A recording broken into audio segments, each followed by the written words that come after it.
Hello, and welcome to Staying Awake. I have a sleeping disorder. I can't tell the difference between my waking life and dreams. Hello, and welcome to Staying Awake.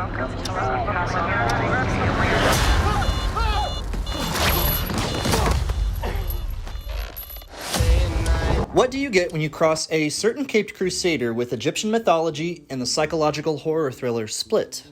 You get Marvel's own psychological horror thriller starring Oscar Isaac, Ethan Hawke, Gaspard Ulliel, May Calamawy, and F. Murray Abraham.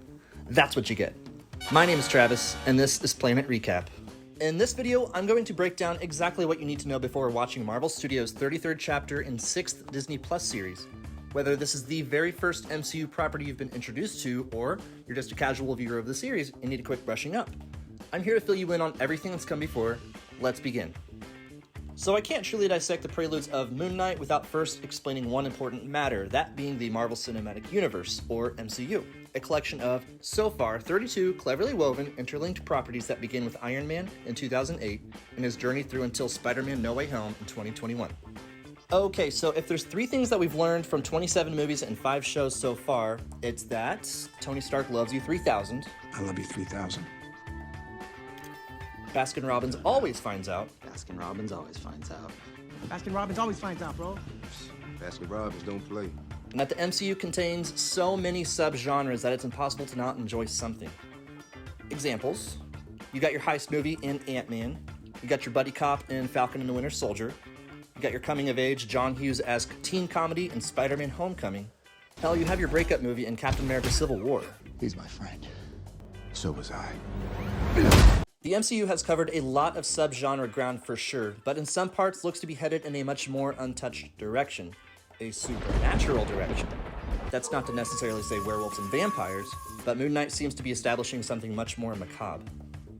Now, Moon Knight looks to be one of those rare MCU specimens that's so detached from other canonical properties that there really isn't a lot to need to know going in.